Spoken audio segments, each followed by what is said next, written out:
I mean, I don't know if those Well, kind of and that's, I facilities would mean, pop up. I, I want to do I it. was talking to a buddy of it, and it's like, how cool would it be to not only be able to do stuff like do that, right? Like, you're having these facilities that have those almost like IMAX type theater golf simulators. Let's get some college golf involved in it. I mean, I would go watch Alabama Auburn in something like that where Oh they yeah, hate each other's guts, and kind of get some rivalry to it and get a stadium atmosphere for, some collegiate rivalry, or something where there's some skin in the game. I mean, so there's some things that they could do, but they got to think outside the box. And I love golf, love the industry. We're just not very good at that. yeah. All right. Do you have an Augusta story? Have you been there? I mean, it's a bucket list thing for me, and I thought I was real close at one point, and now all of a sudden it's been 20 years later, and I still haven't gotten over there. Have you been on the grounds? Have you walked it? I have, yes. So I would say my Augusta story is, so I have a very good friend that's he works for Bridgestone Golf, and he gave Mm-hmm. me a phone call, probably it was like 48 hours before Mm-hmm. Saturday, and said, "Hey, can you get up to Augusta?" I said, "Absolutely." So I get there, and we go into this house. We walk down into a basement, and the basement literally has one white table in the middle of it with a single light over top of it. And that's where we're picking up our badges. And I was instructed that day that I was no longer Pete Sands. I was whatever name was associated with that badge. And so I always thought that was pretty funny how it was very mafia like, where had to leave the phone, had to leave. I was in witness protection for the day, but it's unreal. I mean, it is definitely bucket list type stuff. I mean, it does. TV, even as good as TV is now today, it doesn't do it justice. I mean, the undulation on that golf course and just the aura of that golf course is something pretty special. Yeah, they don't let you take your cell phone. You can't take a cell phone out on the course. There's so many different things that you can't do there, and then you got this goofy kid, from Arizona State, the young Spaniard that Ugh. decided to take a leak, in Rays Creek, right alongside 13, when they got a bathroom facility right next to the 14th tee, and he's got to take a leak there on the 13th green, and then he's running around with a hat with it says Sun Devils upside down on his hat, which is some kind of a fashion now that I don't understand. It looks stupid. I don't understand why you would do that. But it's you wonder whether or not the muckety mucks there at Augusta are going to have a chat with there him. was definitely a stern conversation with him. I am sure after that. I read that story this morning, and I was it makes you shout, because obviously the kid, I wouldn't assume, is meaning anything by it, but it's also like you got to be smarter than the average bear on that one, because Yeah. that's going to get you where you were definitely not welcome back if you got your Gatorade from an hour ago running Yeah. down Rays Creek. Yeah, exactly. All right. How about the old man, Freddie Couples, huh? With 71 yesterday. I don't think people realize just how difficult that would be to do, for a 65-year-old guy just walking around that place. And but I love the fact that on 14 he's got 191 in. These young guys now, they're hitting 8-iron, 7-iron, 191. Yeah, give me the 8. He hits the hybrid. He's got whatever it is. He hits the hybrid in Yeah. there Oh, I and mean, knocks it in the jar for the so eagle. Augusta's very similar to like St. Andrews, like where you always have, like, there's guys that just will play that golf course well. Freddie has always played Augusta well, Yeah. and I wouldn't be surprised if he makes the cut, and he's there kind of midday on Sunday. But yeah, I mean, and it shows like how impressive it is. I mean, poor local guy Nick Dunlap goes out there and shoots 90, and then you have 65-year-old Freddie Couples who's hitting hybrid into everything. He goes out there and puts a red number up. So it just shows the experience means something at that golf course, and I think that's one of the reasons why it's so special. But yeah, I could see Freddie sometime getting a big round of applause walking up 18 on Sunday. Yeah, he put a box around one at 3 and one at 4. So he went from a red number to a green number. Now he is +2 or +1. 3 over 4 or 2 over 4 the day and +1 now in the tournament. So just got to get him to hang in there, man. I just want him to make the weekend. Make some he might not want to. He's a couch potato. He might not want to. He might be like, it's just fine. I'll just knock it around here, miss the cut by a stroke or two, and I'll go watch it and sit on the couch and watch it. So who knows? All right. We're approaching the halfway point here in another couple of hours. Give me the winner. So my pick, I was happy with him yesterday, but then he hit the back nine. I like Joaquin Neiman. That's the second nine. He's playing well. He's a live guy. I get it. Pete, I can't let you get away with that. It's the second nine. It's not the back nine. It's the second nine at Augusta. Okay, second nine. Good call. Bunkers, not traps. Patrons, not fans. Patrons. All right. I mean, we got to get it right there at Augusta. Yeah. I no. Kudos to you for calling me out on that. But I like Joaquin a little bit. Scotty's Scotty. I mean, can he do it again? Or, you would think no, but then he's always gonna be Scotty. But my dark horse is Joaquin Neiman. So he actually looked like he birdied 2. So he's 1 under for the day. So if he can be in contention, I think he might be sneaky come Sunday. All right. Pete Sands has been our guest out at Cherokee Ridge. And Pete, I look forward to seeing you in about 10 days. We'll be out there and running around like chickens with our head cut off and raising some money for the Make-A-Wish Foundation. That's what we do, buddy. I appreciate it. And I look forward to seeing you in a few weeks. All right, man. See you out there. There you go. Pete Sands. Good job by that guy. All right, we get a break in here. When we come back, we will get the phone lines opened up. If you want to jump on board, you can do that. But right now, let me just tell you that in this spring, it's time to bloom into savings at Owen Home Appliance Center. They got a new shipment of scratch and dent items at the Somerville location. They got the side-by-side refrigerator with water and ice just at $6.99. Or you can go to a highly interactive location at Lacey Springs and get the latest in appliance tech. So go on down there and check out that. They got 21 cubic foot upright frost-free freezer for just $7.99 at Owen Home Appliance Center as well. It's quality products, quality pricing, quality service only at Owen Home Appliance Center. We're back with more right after this Thom Abraham Show.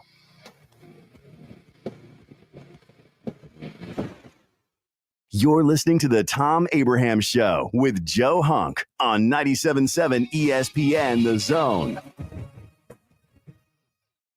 This is Brent Musburger's VSiN Action Update on 97.7 ESPN The Zone. AI-powered betting models to help you make sharper picks during March Madness. Free 7-day trial available now at rhythm.com. That's RITHMM.com. Denny Hamlin, the 4-1 favorite to win the spring race at Bristol Sunday. Kyle Larson plus 450. Ryan Blaney, Christopher Bell, both plus 650. Chase Elliott plus 850. Justin Rose atop the leaderboard after the first round of the Masters at Augusta National, a 7 under 65. He's 7-1 to win it. Scotty Scheffler remains a favorite at 2-1. He is 3 shots off the pace at 4 under par. Memphis Grizzlies today a 7-point road dog at Denver, 239.5 the total. Braves coming off a series win over the Phillies, minus 108 at Tampa Bay today, minus 112. The total 8.5 shaded to the under. Mike Sennett, 97.7 ESPN The Zone. The Braves roll into the 2025 season with a singular focus. Bring home the division title and remind the league what Atlanta is all about. Swung on, driven to left center field and deep. That baby's out of here. Austin Riley. 3-0 to Olsen, and he powers one deep right center field to the wall. It's gonna fly. It's a home run. Back-to-back homers. 97.7 ESPN The Zone.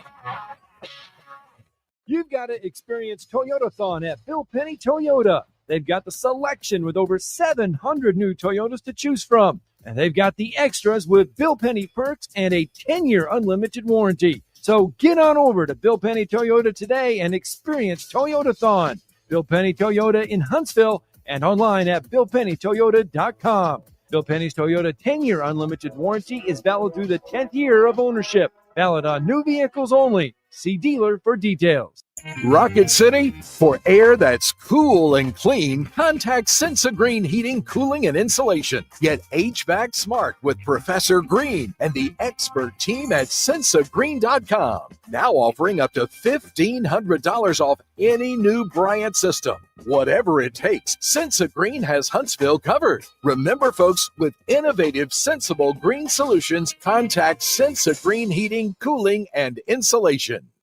Organizations using Salesforce know how powerful the platform is and how much time, money, and headaches it saves if it's set up right and you know how to use it. Let's face it, Salesforce is complicated and time-consuming to figure out, and a lot can go wrong now and down the road without expert help. That's why most Salesforce users work with an implementation partner like Higher Echelon, so they get the absolute most out of their Salesforce investment. Higher Echelon is a 5-star Salesforce consulting partner who won Salesforce Military Hiring Partner of the Year. President Dr. Joe Ross is retired Army who played and later coached for the cadets. He puts that experience to good use at Higher Echelon, where they pride themselves on hiring veterans. Look, not all Salesforce partners are the same. Don't put your company at risk by going with an inferior partner. Higher Echelon is the trusted partner you can count on to get you up and running and seeing returns on your Salesforce investment in a fraction of the time it would take if you go it alone. Go to higherechelon.com. That's HIGHERECHELON.com to learn more. Go higher and go Army. This is Steve Moulton for Lee's Magic Tunnel. Do you live out of your car? Does your car look like you've been well lived in? Then take your vehicle to Lee's Magic Tunnel, located on the Parkway. Any size of the vehicle, it doesn't matter. Lee's will get it clean. Offering many types of washes, but getting it clean inside and out. Ask for the manager special. That's at Lee's Magic Tunnel, located on the Parkway, and located online at leesmagictunnel.com for more information. From the Fox 54 Weather Center, I'm Chief Meteorologist Jordan Dressman. A partly sunny to mostly cloudy sky this afternoon. Temperatures only climbing into the low and mid-60s. A couple of scattered showers are going to be possible through the heart of the afternoon, but otherwise it's going to be a quiet afternoon across the Tennessee Valley. Dropping into the upper 30s, lower 40s as we head into the overnight. Plenty of sunshine for your Saturday, but we are definitely going to be on the cooler end of the spectrum. Temperatures climbing into the upper 50s, lower 60s, dropping into the upper 30s, lower 40s as we head into the overnight. I'm Chief Meteorologist Jordan Dressman on your home for ESPN Radio, 97.7 ESPN The Zone. Attention. Attention, may I have the camp's attention? Your home of the college football playoffs. Playoffs? Is 97.7 ESPN The Zone. Playoffs?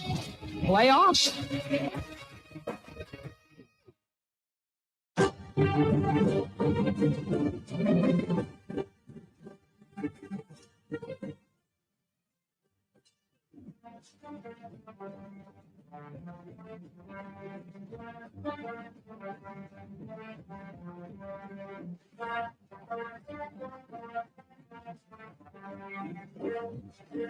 This segment of the show is brought to you by Woody Anderson Ford's award-winning service department. There for your routine checkups. Keep your Ford or other brand in perfect working order. Don't forget about the mobile service that Woody Anderson Ford has as well, that convenient mobile program. They'll come out and change your oil or rotate your tires or take care of parts replacements like windshield wipers or lights. They can do all of that stuff for you. And if you're only available on the weekend or in the evening, the Quick Lane Service Department is your one-stop shop to service the brakes, the tires, and the batteries and all that good stuff. It's Woody Anderson Ford. Just go to WoodyAndersonFord.com to learn more about that. Baby Abe is mixing the show today. Joe is off doing baseball for UAH. Did you or did you not get to the anime game last night at Toyota Field? We figured that you would have been all over that. No, I didn't because it got rained out. Oh, they were rained out last night? That's what's going on tonight now. There's a doubleheader. So they're doing anime tonight? Yeah, but I don't have a cat. I can't really fully go into the anime theme. I'm missing that connection. Why do you have to have a cat to do the anime thing? A lot of people like to connect cats with Japanese culture. Really? Yeah. And you got to make sure they're on a leash as well, and that just seems like a whole lot of hassle for me. So in Japan, you got to put your cat on a leash, or at the Toyota Field, you got to put your cat on a leash? Toyota Field. Yeah. So yeah. Why would you take your cat to the game? Why would anybody do anything with a cat? Cats are such a waste. They really are. I mean, it seems like they don't have any emotions compared to dogs, but at the same time, I like a cat every once in a while. They don't do anything. They're cute. They know how to climb things, break things. Terrible. Cats are terrible. The Atlanta Braves did not get rained out last night, but man, you would have thought they would have almost a 3-hour rain delay in that deal last night. Spencer Schwellenbach with another really nice outing. He allowed just 1 run over 6 innings, and then they had the 3-hour rain delay. And but then the Braves came back. They're down 2-1 in the 11th inning. Austin Riley scores when Ozzie Albies hits a double, and then Albies scores when Marcell Ozuna ends the game with a ding dong. 1 o'clock in the morning. It's 1 o'clock in the morning Eastern time, midnight Central time, and the Braves get it to 3-9, but they win the series. They win the series, and that's all you can do. Just go out and win a series. So now they won a series against the Phillies, and now they had to play the Rays. Right? Are they playing the Rays or the Jays? I think they're playing the Rays. Is who they're playing, and so they just keep scratching and climbing and getting back in this deal. And it is obviously brutally early. You don't want to fall too far behind. But with the loss, the Phillies and the Mets now 8-4 in the NL East. The Marlins at 6-6. The Nats at 5-7, and the Braves at 3-9. All you got to do is go out and win a series. Just keep moving along. Just doing that. One of the early stories, couple of early stories, the San Diego Padres, who are now 10-3. With the best record in all of baseball, and that includes the LA Dodgers. And then, and by the way, if the Dodgers got those 2 wins in Japan to open the season against the Cubs, you take them off the board because they were kind of like spring training games. I mean, we're in the middle of March. They're really like 8-4. They're playing like 8-4 baseball since the real season started, which is the same as the Mets and the Phillies and the Angels. So the Angels at 8-4, off to a quick start. So the Dodgers have a $400 million payroll, and the Angels have a $100 million payroll, $120 million payroll, something like that. And they're both 8-4 in America. I'm going to count those 2 games in Japan. In America, they're both 8-4. All right, coming up, right at the top of the hour, Justin Ferguson will join us, as we have a Friday trifecta of Jay Ferg, Vince Ferrera, and Clint Lamb as we go Knoxville. Oh, check that. As we'll go Auburn, Knoxville, Tuscaloosa next on the Thom Abraham Show.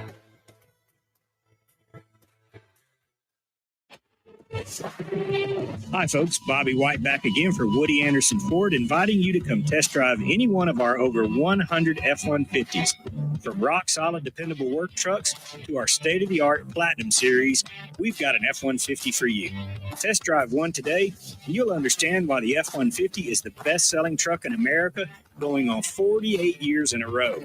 Just as successful offenses and defenses are built on teamwork, Woody Anderson Ford is powered by our people.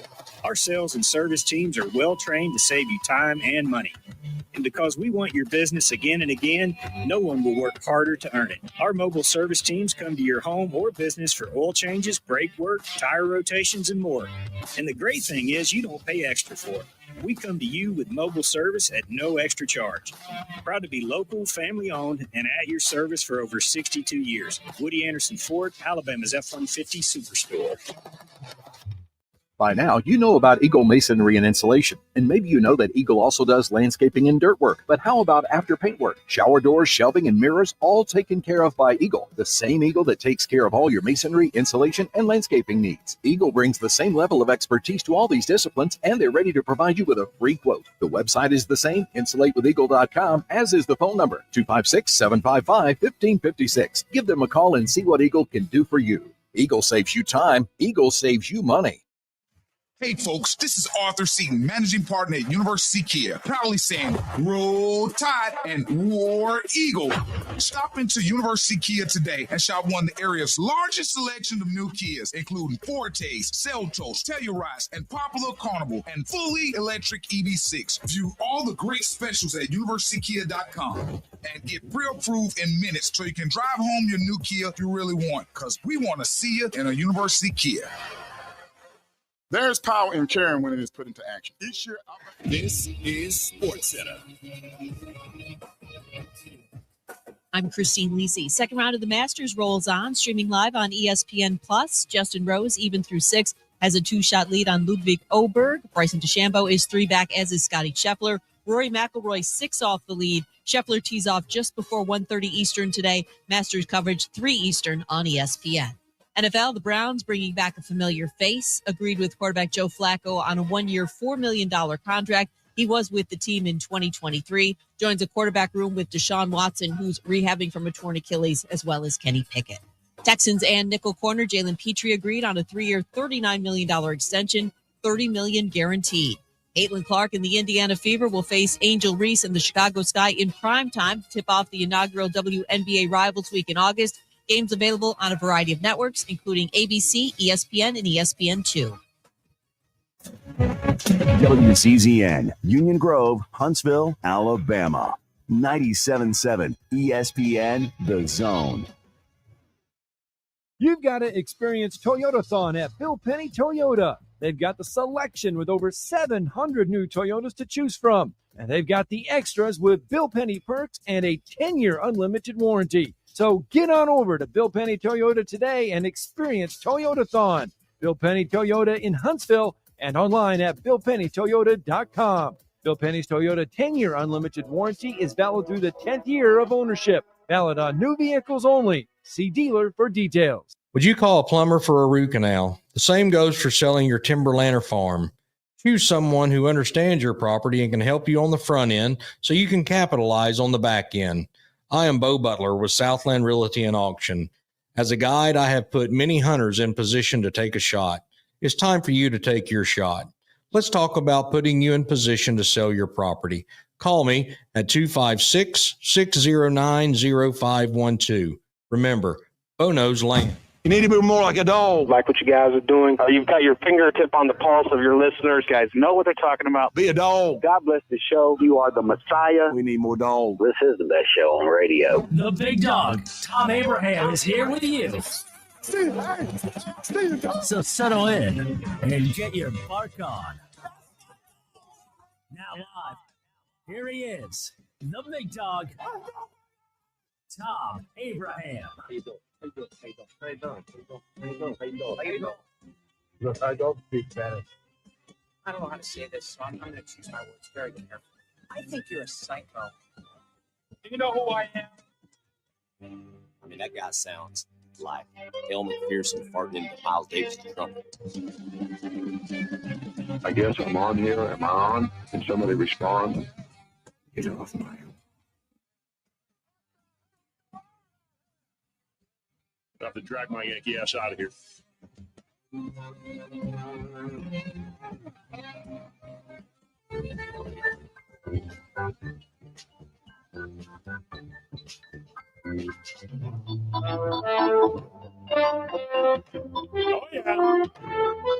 know what that music means?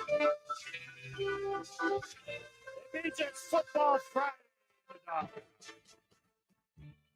Because it's always Football Friday in the dog. Even when the Masters is on, it's Football Friday in the doghouse.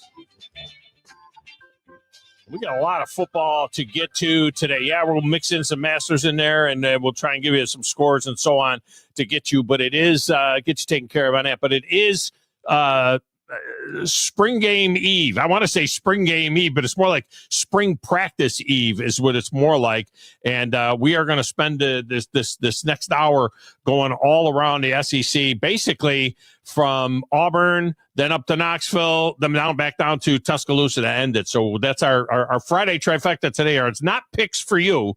It's a trifecta of great guys that cover Auburn and Tennessee and Alabama in the SEC, and we're going to go ahead and get you up to speed on it. Now, none of these games are going to be on TV. Most of the SEC, I think A&M's the only one that's got their game that's going to be on TV.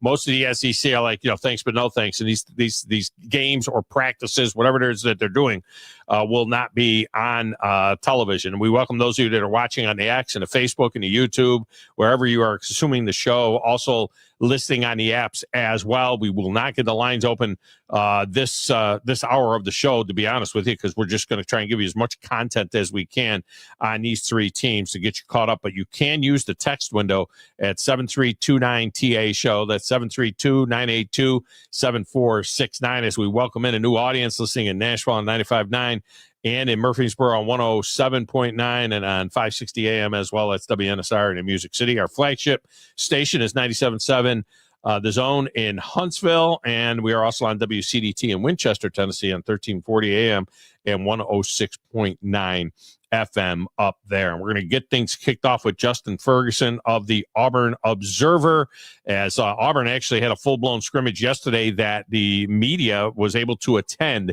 He joins us now on the Neighbors Wealth Management hotline. Ferg, welcome in. How are you? I'm doing well, Tom. How are you? I am fantastic. So I guess the first question would be, if they had a full scrimmage yesterday and they allowed the media, you guys were able to be there for the whole scrimmage. Is that correct? Yeah, it wasn't really a scrimmage. It was 11-on-11. It was a lot of red zone and kind of extended red zone work. Right. But yeah, I mean, it was a ton of team stuff, and we were out there for about 2 hours yesterday. And Hugh Freeze said yesterday, kind of the format they ran yesterday is going to be similar to the one they do tomorrow, just in a shortened form at Jordan-Hare, going for about an hour, open to the public. So, if it's similar to what we saw yesterday, I think any Auburn fans that are going to be in attendance are going to get to see a lot. Yeah, well, that was my thought, is that, all right, if these things, where it became problematic, obviously transfer portal, but it becomes problematic when you put it on TV and then everybody can see it and they can record it and other coaches can look at it and they can pick through your roster.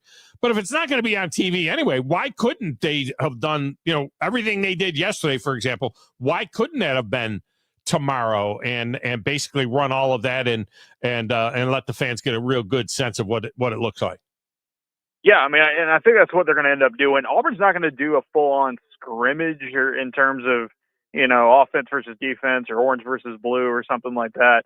They've got a little too many injuries to make that work. They're having to kind of dig in and get some young guys out there, get some walk-ons out there to kind of round some spots out. So they're not going to do the full-blown scrimmage thing, but it's a lot of 11-on-11. They're going to do some 7-on-7 as well. They're going to warm up with the individual drills. So, I mean, we've seen some open practices in the past at Jordan-Hare for Auburn. I think this one's going to be a little bit more involved, and maybe take it, just try to speed it up a little bit. So I think Auburn plans on being out there for like an hour and a half or something like that, and kind of give way to the fans.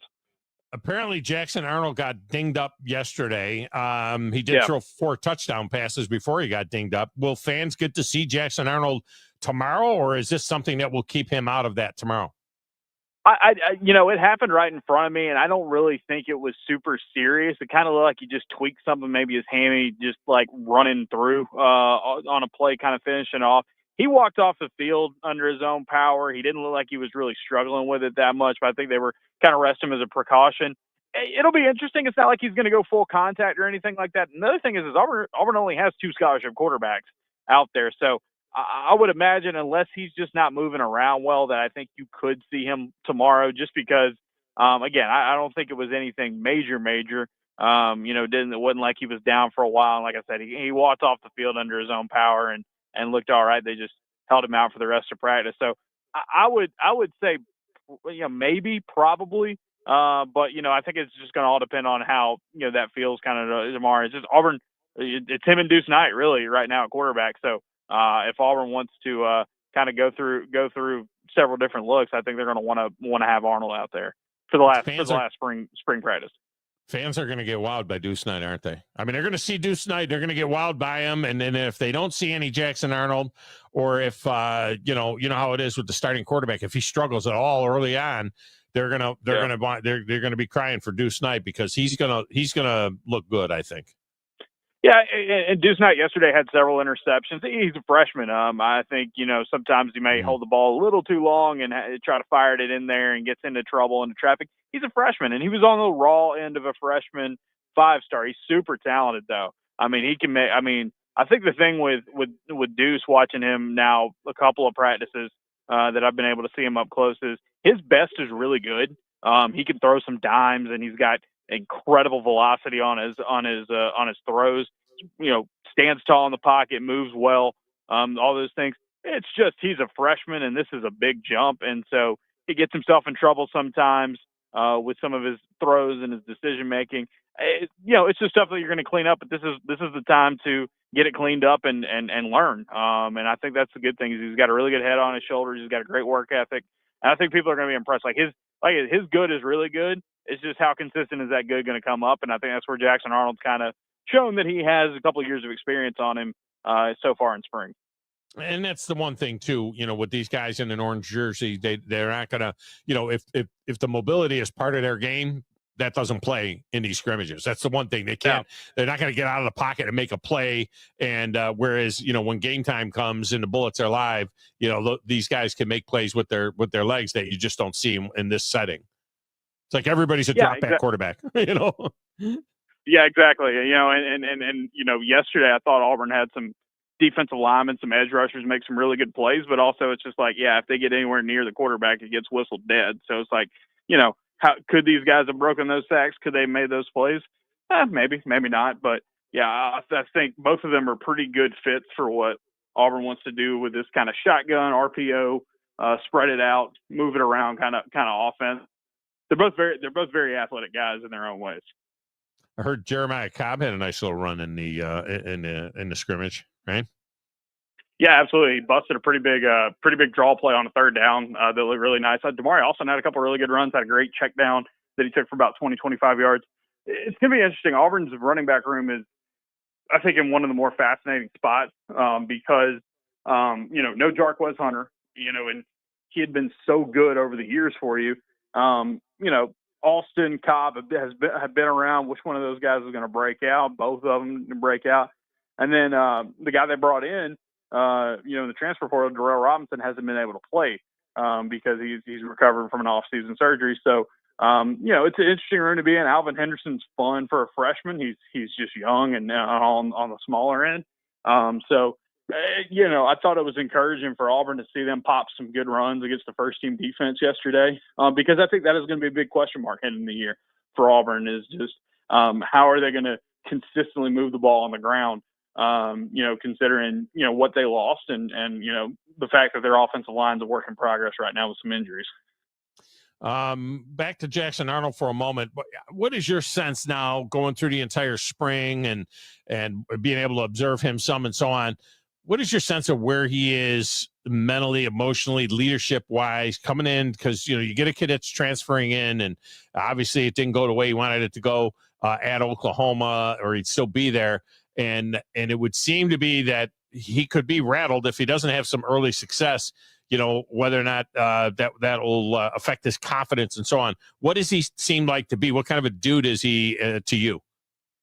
He's a confident kid for sure. I think he's a guy that knows that, he's got talent and he's, his good's been really good in the past in his football career. I think he's done a good job winning over his teammates. I think they see him as a guy that could be a difference maker for him this year, could help take this offense to the level where they want it to be. He's got a really good rapport already with wide receiver room, and that's been an impressive crew here in spring practices. So I think with Jackson, it's just, this was a reset. This was an opportunity for him to okay, things didn't work out at Oklahoma. It was kind of tough there at the end. All right, here's a reset. Let's see what we can do. See if we can tap back into the stuff that made him such a really talented quarterback coming out of high school, made him successful at times at Oklahoma. Just got to do it on a more consistent basis. So he's getting a ton of reps. He's getting, because like I said, there are only 2 scholarship quarterbacks on the roster right now that are here. And so I think they're doing a good job of, just letting him kind of come in and take the bull by the horns, so to speak, and just really kind of settle in as the guy for them moving forward. I mean, he's still going to be competing with Deuce Knight, and it'll be interesting to see what Ashton Daniels brings to the table when he comes in the summer. But I think he's done a good job of coming in and kind of showing, okay, here's why I'm here. Here's why, people thought I was a fit, and why that, he was one of the highest rated quarterbacks coming out of high school a couple years ago. It's interesting that, he'll have a couple of games against Baylor and Oklahoma before he plays his first SEC game. So he's going to think he's still in the Big 12. That's what's going to happen with that kid. I mean, they got that Ball State game in there in South Alabama in there to get the start. But that Baylor one, that seems to be a kind of a swing game in a way. I mean, you think of Baylor and you think Auburn should be able to go in there and beat them, but it's on the road on a Friday night at Baylor. And, Vegas has them at 7.5 right now. For a win total, which is one of the highest jumps from a 5-win team to, bumping them up to 7.5.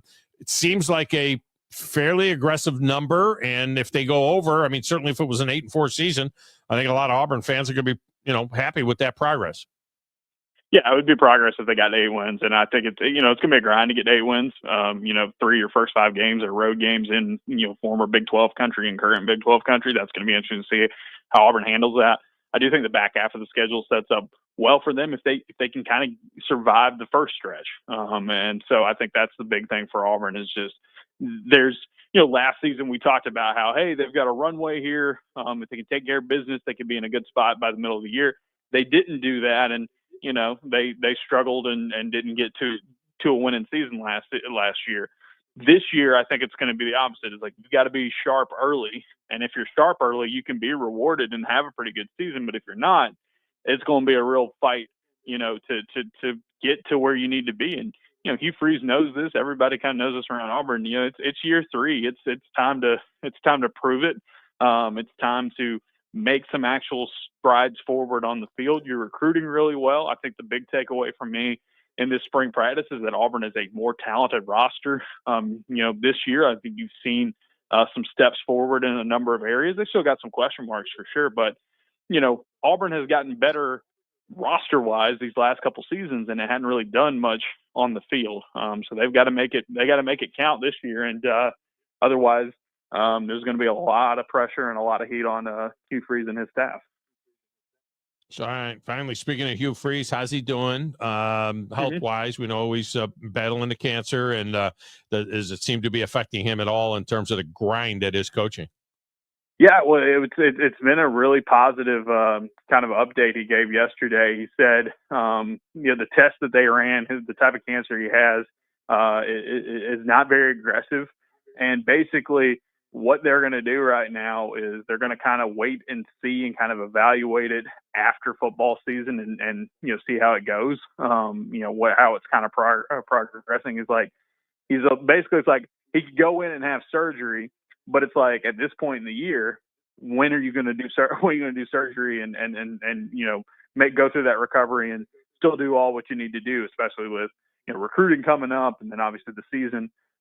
So he's saying right now he's kind of made peace with the fact that he trusts his doctors and the evaluations and say, hey, let's check on it after this upcoming season and see what the steps need to be from there. But for right now, they seem very, very encouraged. He seemed very encouraged yesterday by the fact that, it's not as it's not a dire situation right now. It's just kind of a mental thing more than anything of just, okay, you're dealing with something like this, but you have time and it's not something that's really, really rushing you right now. And we'll see how he handles it in the season. But he sounded very positive yesterday when he gave that update.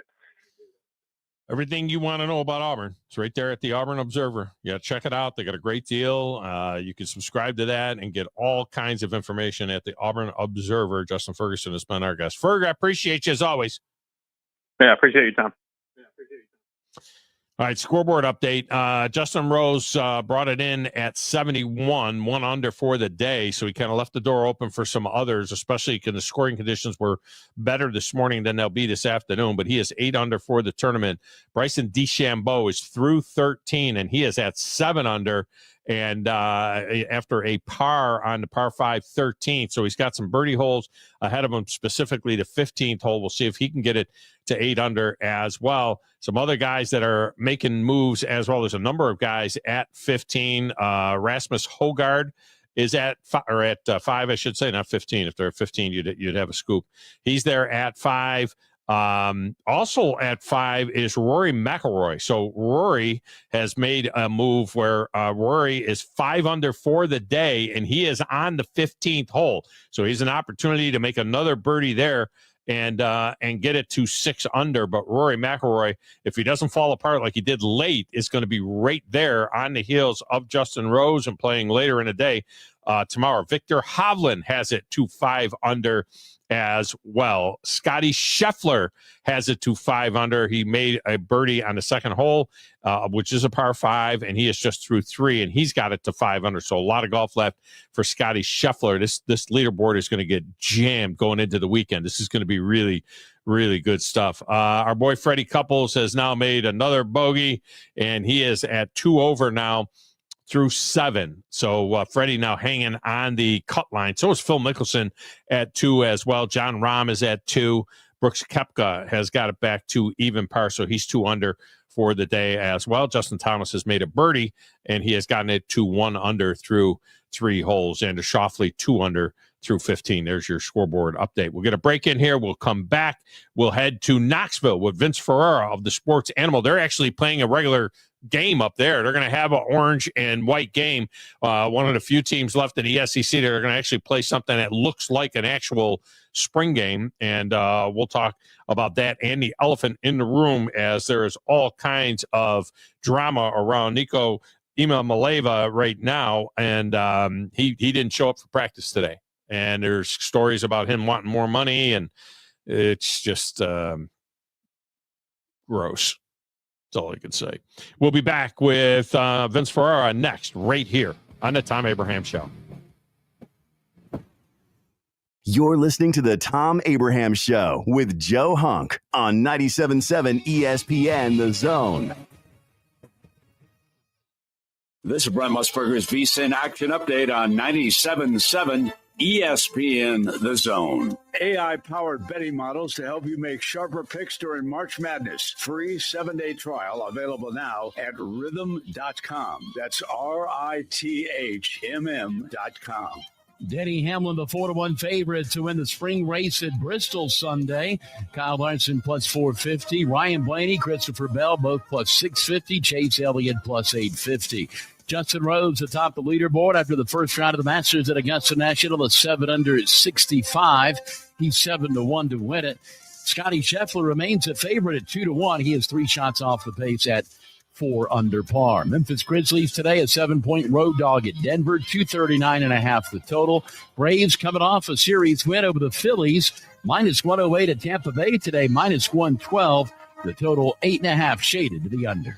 Mike Sennett, 97.7 ESPN The Zone. The sound of the organ. The crack of the bat. It is gone. The sight of watching the ball go over the wall. And the taste of peanuts and Cracker Jacks. There's nothing like it. It's America's pastime. From the first pitch to the final out, you can hear every game right here on your home for Alabama baseball. Your home of the Alabama Crimson Tide is 97.7 ESPN The Zone.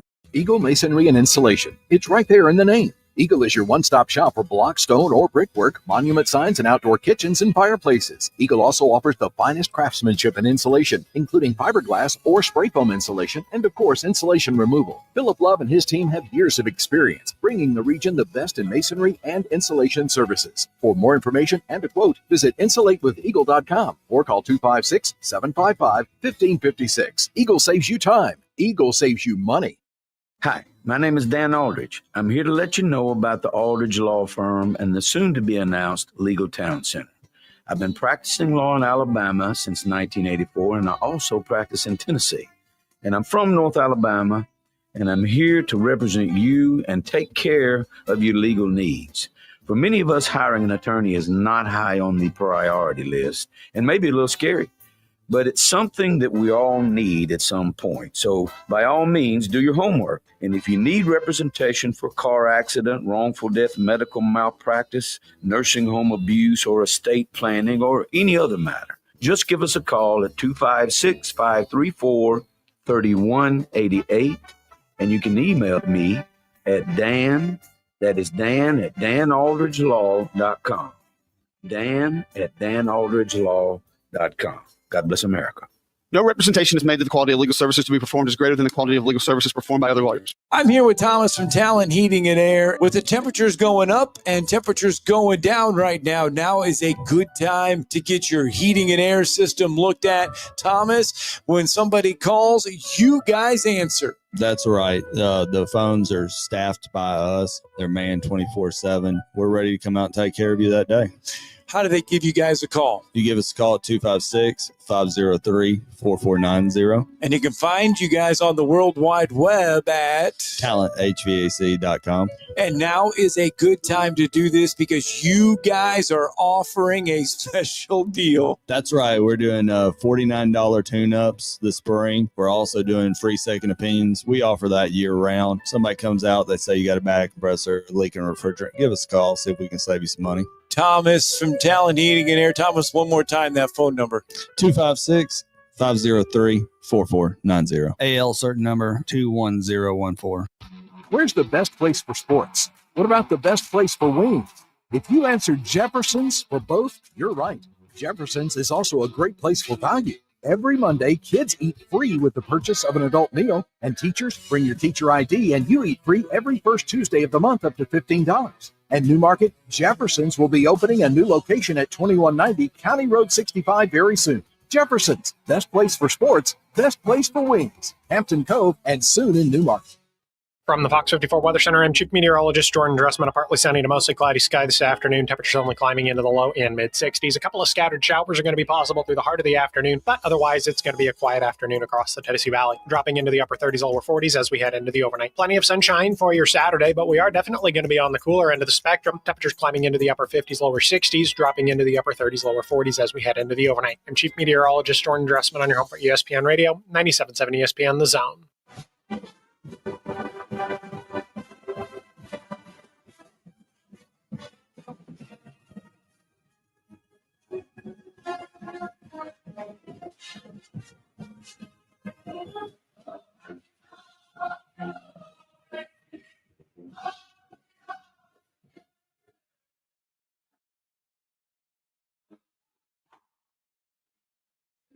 And welcome back to Thom Abraham Show.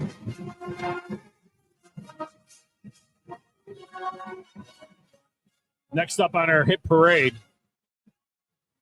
we're going to Knoxville with Vince Ferrera of the Sports Animal.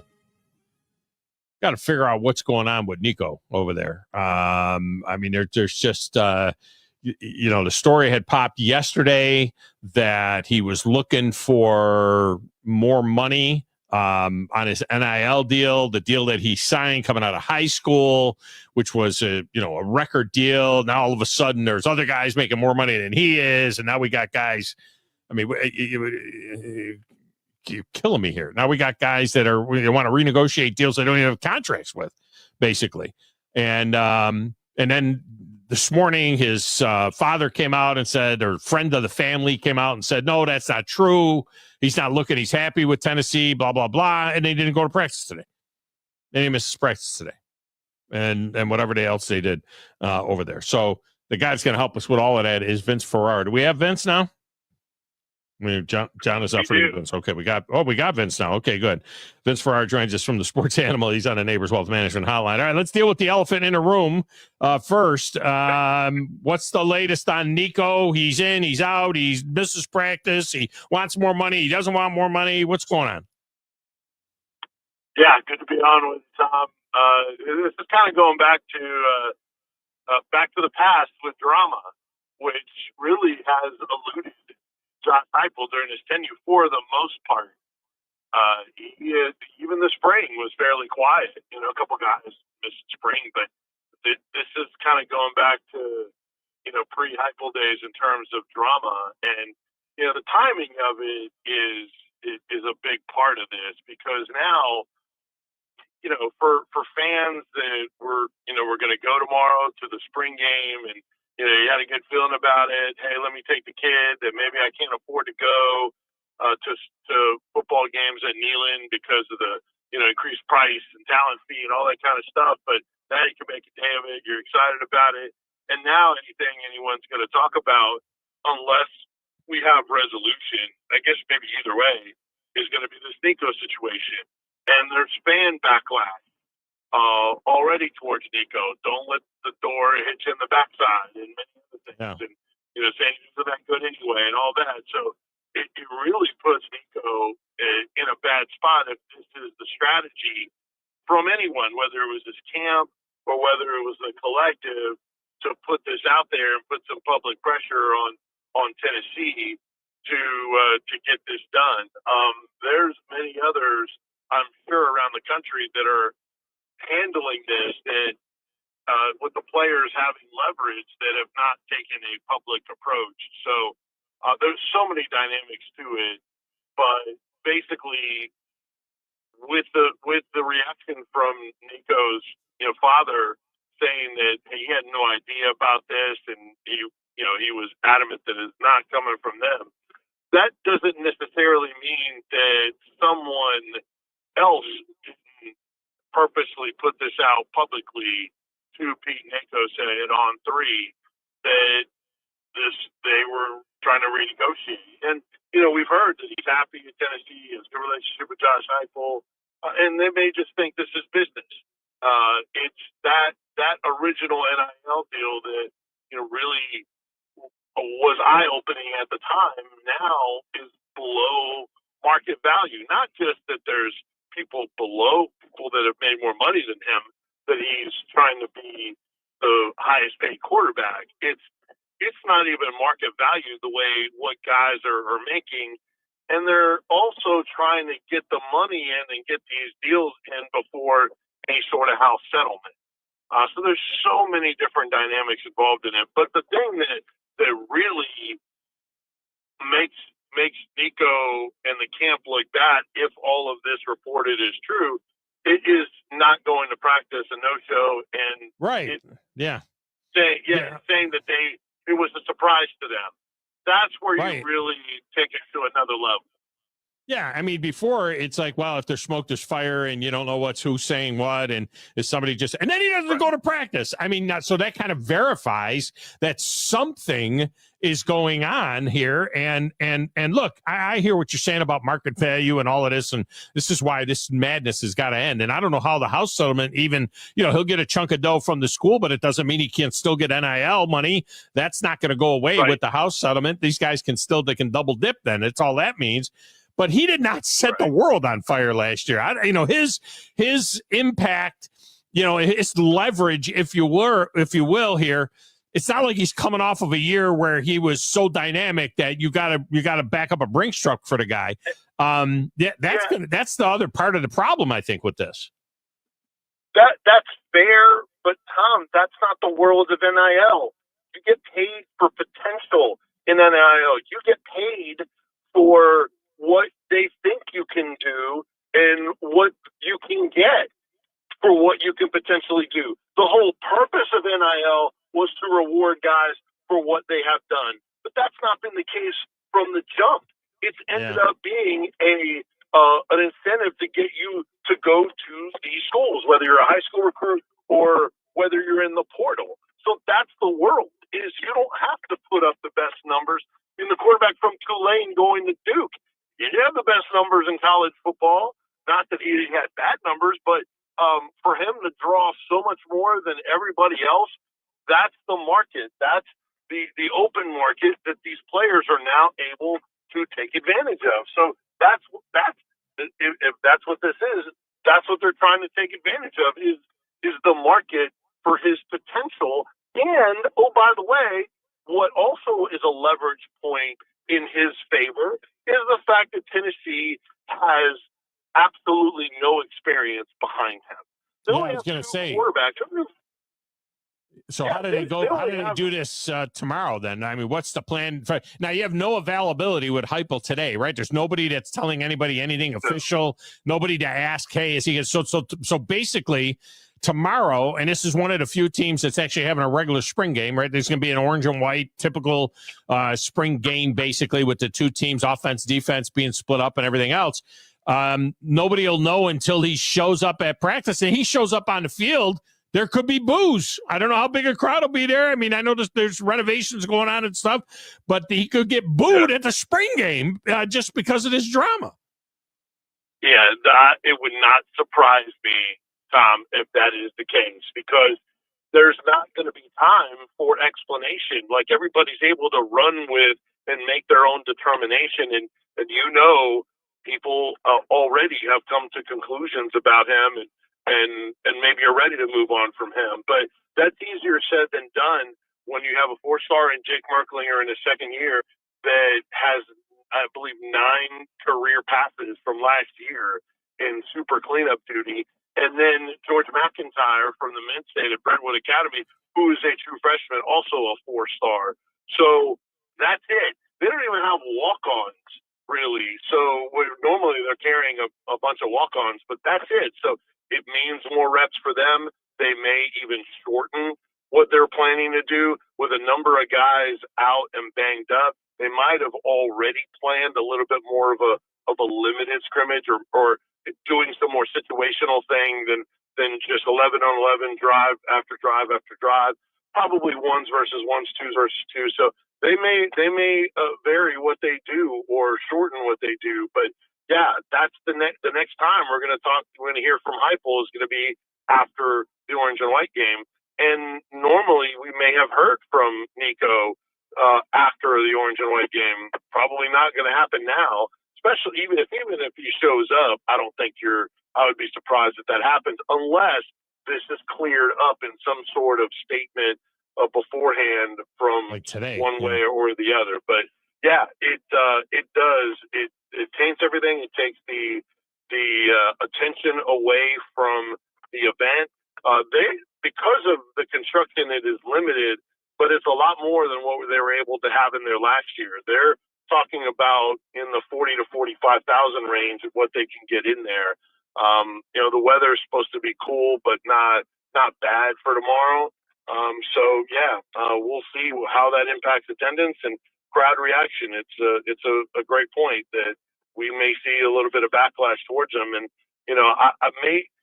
maybe this settles itself and that'll limit it. But if this is strategy from their camp publicly, they better feel confident that, hey, as soon as he plays and plays well, and maybe they're confident in that all this will blow over after some initial backlash. But it's definitely an interesting approach that has got the college football world talking. Yeah, I don't know if he's just going to put more pressure on himself to be what he wasn't last year. If he breaks the bank on that deal, and the idea this isn't. In a way, it feels like they're acting like this is like the last paycheck he's going to get. I mean, the whole idea is to dominate in college and get real money in the NFL, and this and then not showing up today is a leadership issue to me. Unless there's a really good explanation, now he looks immature. Now this looks like a leadership issue, and I don't know. You just can't have that. All right. In closing, give Tennessee fans something that they're looking for. They can't look for it on TV. Maybe there'll be 40, 50,000 people there, but they're going to be reading all these stories afterwards. What is it that Tennessee fans should be paying attention to when we get to the reports of this, how this thing went tomorrow? Yeah, well, they can't. Right. They can't see it. There will be a sort of a package deal video of it, an important version of what they're doing that they're going to play later, probably on the FCC network. But they can listen to the Ball Network's new broadcast team. That's one with Mike Keith. Yeah, our boy Mike Keith. Yeah. Yeah, Jason Swain and Brent Hubbs, the guys on that broadcast. So that'll be a first time for Mike Keith as the voice of the Vols, even though he's done a ton on social media to this point. But as far as on the field things to look for, the wide receiver group is very small. There's only 6 scholarship wide receivers there. They have a 7th coming in from this class in the summer. And Boo Carter is working some wide receiver, even though he is a star DB. Carter will be someone to watch in the secondary because he's making all the back end calls now in his second year, and he is dynamic. And then we'll see if he gets much run on offense and shows that run after catch explosiveness, quick twitch kid from Chattanooga. And so, yeah, that's a guy, number 23, to look for and see how much he plays on offense. Obviously now you're going to be locked in on the quarterbacks more than you already are. But that group of wide receivers, what do they look like? And including five-star Mike Matthews, who has to take a jump up. The only really experienced guy is Chris Brazzell. So that's a group to look for. Replacing Dylan Sampson at running back. They have 5 guys in there in that room right now. Who stands out?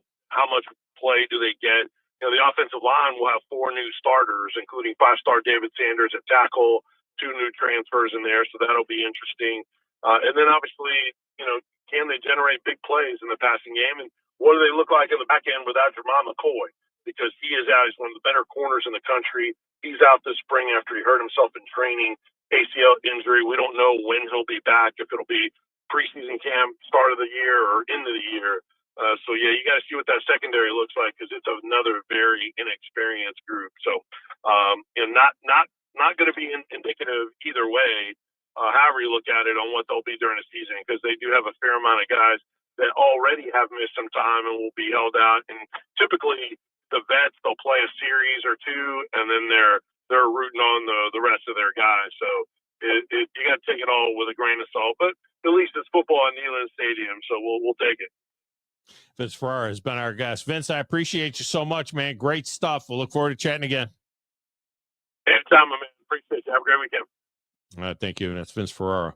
All right, we get a break in here. When we come back, let's go to Tuscaloosa, see what's going on there. They got a little quarterback thing going on down there, and we'll go down there next and talk to Clint Lamb of CoverCrimson.com right here on the Thom Abraham Show.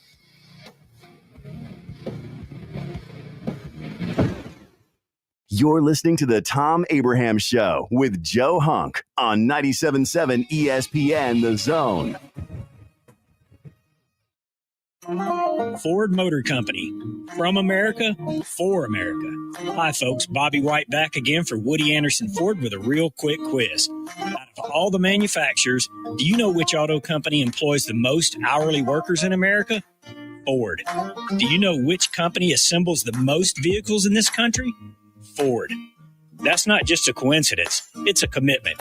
A 120-year-old commitment to build in America for America. And during this unprecedented moment in automotive history, you stand to benefit big time. Woody Anderson Ford is now offering employee pricing. You pay what we pay. We've got over 190 F-150s for you to choose from with generous finance rates and the best deals of the year on America's best-selling truck for 48 years in a row. Employee pricing can save you thousands off MSRP, and with over 600 Fords for you to choose from, there's a good chance you'll find just exactly what you're looking for. This offer ends May 31st, so hurry in. Woody Anderson Ford. Tom Luganbill here for my friends at Woody Anderson Ford. Bobby White and his team take great pride in their service department, and you can see it the moment you walk into those beautiful new service lanes. And just like a championship team, they all work together to make sure your experience is second to none, whether you drive a Ford or not. Also, check out the gold certified pre-owned inventory at Woody Anderson Ford for great deals every day.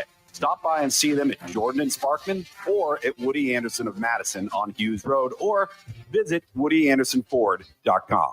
Hi, this is Wes Neighbors. I'm here with Sam Fleming with Fleming Roofing and Restoration. Sam, tell the folks about Fleming Roofing and Restoration. Hey, Wes. Our company, Fleming Roofing and Restoration, specializes in commercial and residential roofing and repairs. I'm a fifth-generation Huntsvillian, and our family's been doing construction business in Huntsville area since 1965. Sam, what kind of roofs does Fleming Roofing and Restoration do? Our guys are skilled enough. We can come out and address any kind of leaks or issues you might have on your commercial, on your metal roofing, on your shingles. We can do anything, and we can offer you a solution to repair it, or we can replace it. Well, you guys also do insurance restoration. Our staff has 10 plus years of experience as insurance adjusters, and we really do know the inside and out of the claims process at Fleming Roofing and Restoration. Check out Fleming Roofing and Restoration online at FlemingHSV.com, or you can call or text them at 256-651-9440. Hey, Wes, we show up. Carrabba's Italian Grill is the best place to enjoy authentic Italian cuisine, passed down from our founders' family recipes. Featuring a wood-burning grill, you can enjoy Carrabba's signature dishes, including chicken brine, wood-fired grilled steak and chops, and classic Italian pasta dishes. Have a special event? Elevate your catering with Carrabba's Catering, the perfect way to enjoy large party portions of your favorite hand-prepared dishes for any event. Carrabba's Italian Grill at Parkway Place, Huntsville. Valley Equipment Rental has grown by leaps and bounds over the past year and is adding more and more equipment to their already impressive fleet. Valley is a locally owned family equipment rental business serving the entire Tennessee Valley. They concentrate on the local contractors, building repeat business and specializing in long-term rentals for their local contractors. The benefit of long-term rental is that they stay on top of their assets. If something you own goes down in the field, you have to stop and fix it before you can finish the job. With Valley Equipment Rental, they will fix it on site or bring you another machine while that one's being fixed. More importantly, Valley is locally owned and operated, which means when you have an issue, you can get someone on it right away, right here in the Valley. Heck, ask for Ross Roberts, the owner, if you like. Try calling one of the big box national outlets and asking for the owner. That's if you can even get through the automation. Buy local. Buy Valley Equipment Rental. Valley Equipment Rental has 2 locations, one on the North and South Parkway. Learn more at valleyequipmentrents.com.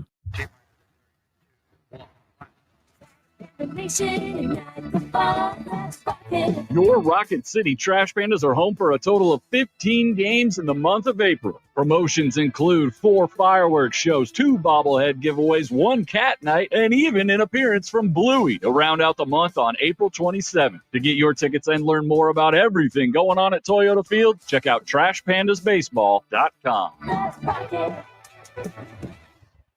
Now is the time to sign up for the Eagle Installation WZZN Charity Golf Tournament to benefit the Make-A-Wish Foundation. This year's event is the morning of April 21st at Cherokee Ridge, and each member of the winning team not only gets the championship belts, but a full-year membership to Cherokee Ridge. Breakfast and lunch are provided, plus tremendous prizes and a chance to win $100,000. Cost is $800 a team or $200 per individual, and corporate sponsorships are available. Send an email to 977WZZNevents@gmail.com to reserve your spot today. We cover all the SEC schools, including Western Union and Venmo. You know, 97.7 ESPN The Zone.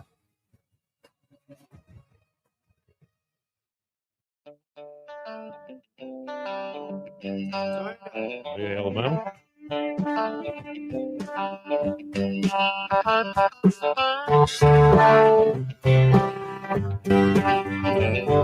Well, it's not Yay, Alabama, but it's Sweet Home, so I guess it's close enough, right? It works. Come on now. Here on a football Friday. They played us about an hour before the game, I think. Something like that. When you're down there in Tuscaloosa. Welcome back, Thom Abraham Show. All right, if you've missed it, we have been to Auburn. We have been to Knoxville. Now we go to Tuscaloosa. And we talked to Clint Lamb from CoverCrimson.com and be down there to cover the Crimson Tide for their the A-Day activities. How about that? A-Day activities instead of the A-Day game. We'll call it that tomorrow. And he joins us now on the Neighbors Wealth Management Hotline. Clint, welcome in. How are you? I'm doing fantastic, Tom. How you doing today? I am great. So with it not being televised, I mean, why not scrimmage? I mean, they really, I think the biggest issue is not showing off your entire roster to everybody in the country and having other coaches be able to record it and look at it and pick it apart and everything else. But if it's not going to be on TV, it seems like they can go ahead and scrimmage tomorrow, but obviously they won't, huh? But we will get some live 11-on-11 action. I would think we'd get some of that team-up periods in this glorified practice, right? Yeah, I would assume so. It's a good question. It's hard to know what angles coaches are taking as to why they're not doing some of the things that they've traditionally done. I know with Alabama, like right now, you're going to see some 11-on-11 work. But you start doing full-on scrimmage and you've got walk-on tight ends running with the second unit, maybe some with the first unit when you go 12 personnel. It's just, you can kind of create a mess, and then you can create some narratives off of that. Offense gets out there, they go 12 personnel. There's a walk-on going against Clay Rusall. Offense can't get anything going as a result for whatever reason. And now it's like, should we be concerned about Alabama's offense? You can look and say, well, there's just justifiable reasons for it, but people really, a lot of times they just look at the results. And so, I mean, I don't know how much storylines play into it. I don't know how much not wanting to show off certain personnel plays into it.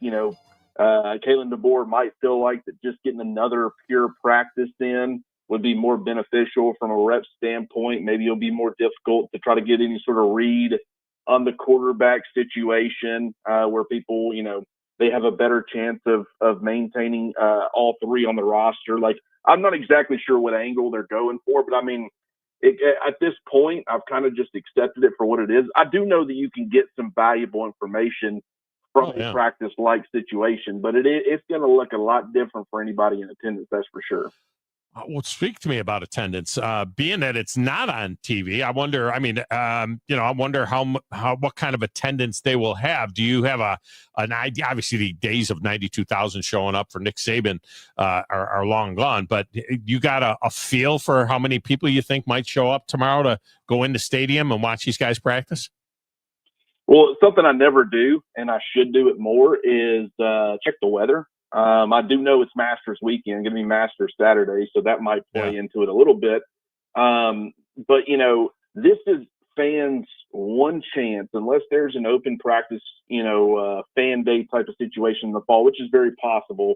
This will be one of only, I guess, probably 2 times max that you'll be able to actually get your own eyes as a fan onto this team prior to them taking the field against Florida State and Tallahassee. So I would assume it's going to be, pretty good attendance. But, I mean, I think the idea of practice really turns people off. Like the idea of a game, even though for a lot of fans they would probably consider it boring because, you've got the yellow jerseys. You're not doing the kickoffs live or the punt or anything like that.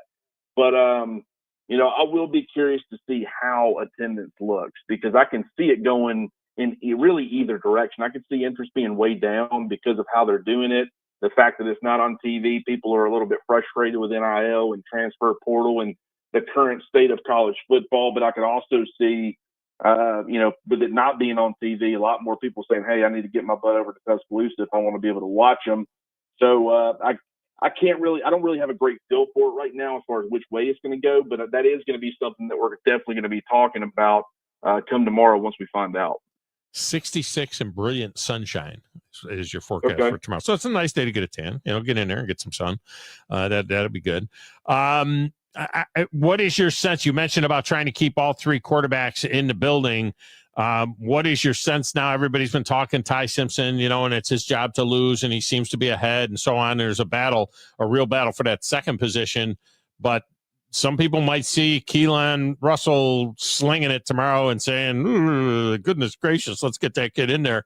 What is your sense on their ability to keep all 3 of those guys around and keep 3 scholarship quarterbacks in the room? Yeah, we just need to go ahead and prepare ourselves for that because Keelan, I mean, from anybody that's been able to watch an entire practice so far, anybody that you talk to has come away saying, man, Keelan Russell can just do some things that the other 2 can't do. And so the average fan's going to be there. They're going to be able to see that, and they're going to probably come away, kind of wowed. Now, I do want people to pay attention to the consistency factor in which these guys are playing. But what I will say is the way that they want this offense to operate, like Nick Saban for so long, it was always about, he would never, maybe not use the official term, but it was more game manager-like, where, they knew they were going to have a strong run game, a big offensive line that could push defenses around. They knew they were going to be playing elite defense, and they knew they would have, at bare minimum, pretty quality playmakers in the passing game. So they just wanted the quarterback to be able to work within that, not do anything that was going to lose them football games, let the run game and the defense kind of go win it for them. And they had a lot of success doing that. Kalen DeBoer, how he won at Washington, how he wanted to win, last year at Alabama, it was more so they want a quarterback that can go out there and make a lot of plays. They didn't want him making mistakes, but really it's about making plays first and foremost. I think that lends itself long-term probably better to a guy like Keelan Russell. But I'm with everybody. I've talked to people, and everybody seems to be in agreement that Ty Simpson has a pretty, he's in the driver's seat for sure. I just think that the more comfortable Keelan gets in this system, playing on the college level, the more dangerous he's going to become as far as the threat to whoever ends up winning the quarterback job. doesn't mean that he's going to overtake them at any point. I think Ty Simpson, he could get in there, and I think he has a chance to have a really, really good season. I guess Austin Mack too, if he ends up winning the job and hanging on to it. But I've compared it to that 2017 Tua Tagovailoa, Jalen Hurts situation where the entire season Jalen Hurts was looking over his shoulder, and I don't think he responded very well that year. I thought he played timid. He didn't make a lot of mistakes from a turnover perspective. Great touchdown to interception ratio. But when you saw the offense, it's like things were there. Guys were getting open, and he just didn't want to make a mistake. He was terrified of making a mistake, and so he wouldn't pull the trigger. And it just felt like when Tua went out there, he was playing fearless football. And it was pretty evident, like, you don't want anybody doing that. But it's going to be a fascinating battle to watch. I mean, I understand what the coaching staff is saying, that it's kind of all three guys are still in it, because they are still in it. They're going to keep this battle going all the way through fall camp for as long as possible, because they want all three guys on the roster.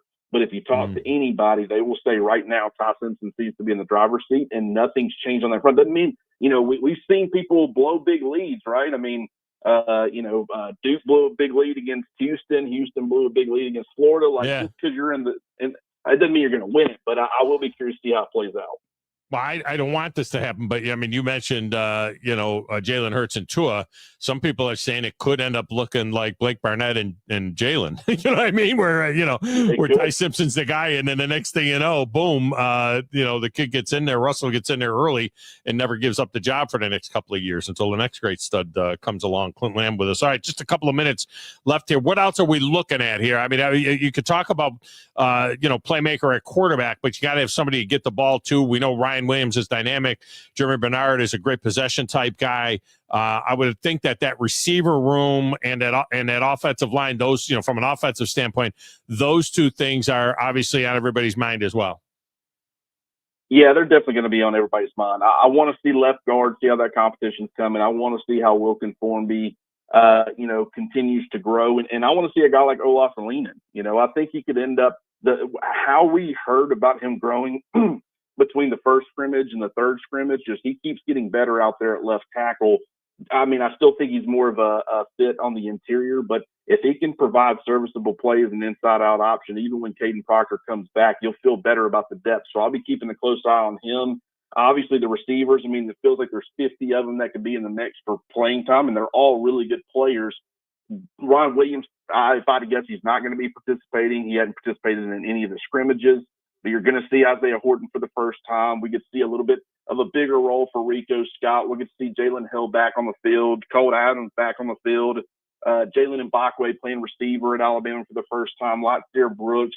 So a lot of great storylines with the receivers. I will be curious to see how that ends up looking. Tight end's one of those where we really just don't know. I mean, Jay Lindsey's the only scholarship tight end, so probably not going to be able to take much away, from that spot. But running backs too. Heard good things about Daniel Hill. I'll be keeping an eye on. They probably wouldn't show it, but he's got a little bit of versatility, can play some H-back, some tight end, do some different things. I'll be curious to see if maybe they do a little bit more than running back with him, but heard good things about the running back, so we'll see how they look too. Always a pleasure. Tremendous stuff. Clint Lamb has been our guest. Clint, I appreciate you so much, man, and we'll look forward to chatting again down the road. Absolutely. Good talking to you, Tom. All right. Thank you. That's Clint Lamb. So there you go. There's your Friday trifecta. We went boom, boom, boom. Auburn, Knoxville, Tuscaloosa. That's the way that rolled. All right, let's get you a last scoreboard update here before the music fires. As we said, Justin Rose in with a 71 today, which leaves him at 8 under for the tournament. Rory McIlroy hot on his heels at 6 under. Rory playing 18 right now. And if he can get in there, I mean, that's going to be the last group, tomorrow, if that's the way it shapes up, possibly, because, Scotty Scheffler's still on the course. Scotty is only through 5 holes now, and he is at 5 under, so he certainly has an opportunity to make a move and get into that last group. Bryson DeChambeau bogeyed the 16th and went from 7 to 6. So DeChambeau, who had it 4 under for the day, now 3 under for the day, has it at 6 under overall. He is on 17. Victor Hovland is 5 under. He's still on the course as well. And Shane Lowry is still on the course at 500. So there's guys that can still make some moves for sure. Jason Day has it to 4 under through 6. See how the old guys are doing. Oh, Brooks Koepka absolutely blew up and missed the cut. Not that he's an old guy, but Brooks Koepka with an 8 on 18. An 8, he was 1 over, and he had a snowman. He had a snowman on 18. Freddie Couples has got it back to 1 over. He's hanging in there through little 38 out there on the front side. He's still hanging in there. John Rahm at 2 over. Phil Mickelson at 2 over. Dustin Thomas is even. Some other names. All right, enjoy the Masters this weekend. Baby Abe mixed the show. I'm Thom Abraham. Have yourself a great rest of your day.